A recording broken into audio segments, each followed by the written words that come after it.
multiple attack penalty, what it is, and what we're going to do about it. In Pathfinder, everything's an action. You get 3 actions due to the 3-action economy, so you could attack 3 times in a row if you wanted to. The multiple attack penalty gives you some reasons not to. Let's see why. So we're in the dungeon and we come across somebody that needs some stomping. We open up with a roll to hit of 8. Very high, but let's see how that works with our multiple attack penalty. We don't have any modifiers to add because it's our first attack. There's no penalty for that. So our roll is an 8. Makes sense. Say we roll that same roll again, but we wanted to attack a second time. Now there's a -5 penalty associated with our roll because of this second attack. That would change our roll to a 3. Makes sense. Well, what if we were like, you know what? I'm really feeling it. I'm going to clobber this guy this time. So for our third action, we're going to swing at him again and we roll an 8. This time we are given a -10 penalty to our roll because we tried to attack 3 times in the same turn. Our roll then becomes a -2. Not ideal. So what are some ways around this? Well, weapons with the agile trait are gonna have a little bit of a penalty reduction. So let's take a look at those same examples and see how that would work with an agile weapon. For our first attack, we roll an 8.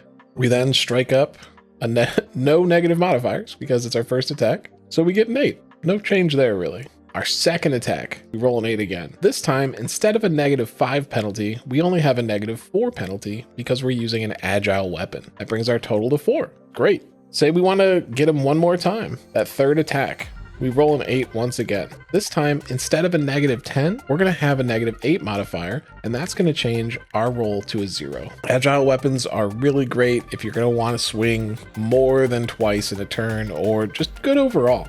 Typically, they have a lower damage profile because you're looking for more attacks, but there's a lot of reasons why you'd want to do this, and we'll get into that in a second. So when are the times that you would want to go for that third attack? And when are the times that you really should not? Well, here's a list of some good times.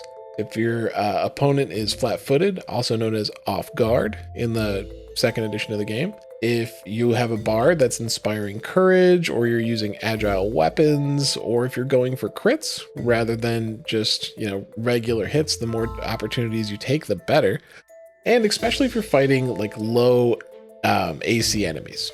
What are some times you really wouldn't want to do that? Well, let's take a look.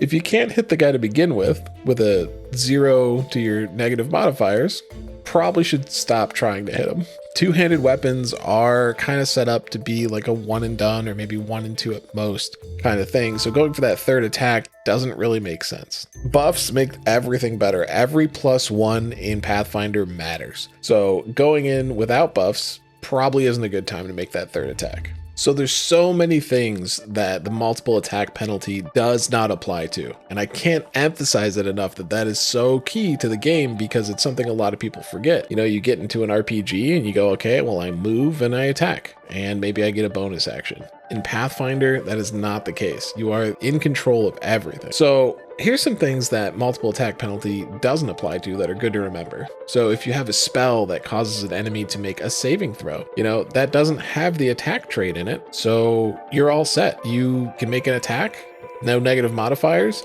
and bam, hit them with a savings throw. They're not going to see it coming. Any actions that really aren't a strike roll, moving, repositioning, raising a shield, keeping a spell up, all of these things don't require the multiple attack penalty to it, and you're doing something beneficial for yourself and or your party. So what are some key strategies we could employ for that third action? We could take some offensive ones. Things like demoralizing, giving somebody the frightened condition. Super good.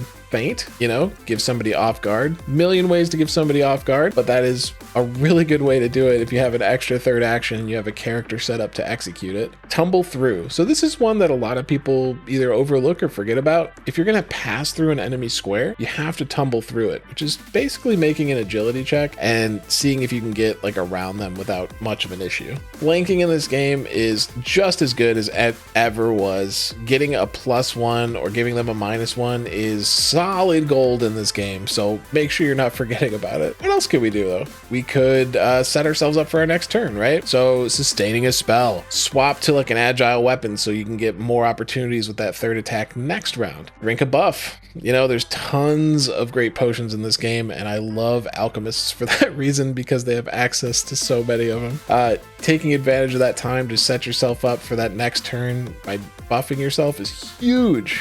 You know, simple, great thing to do to set yourself up for next turn. All right, defense. These are some like kind of nuanced things that a lot of beginners forget as well. So in Pathfinder, if you stride, you move up to your full movement speed, but that can trigger attacks of opportunity. Well, if you don't want to do that, you could take a step. A step is a 5-foot movement that doesn't trigger attacks of opportunity. Pretty awesome. You could raise your shield. Something that everybody who has a shield should probably do, especially if you took the shield bash feat.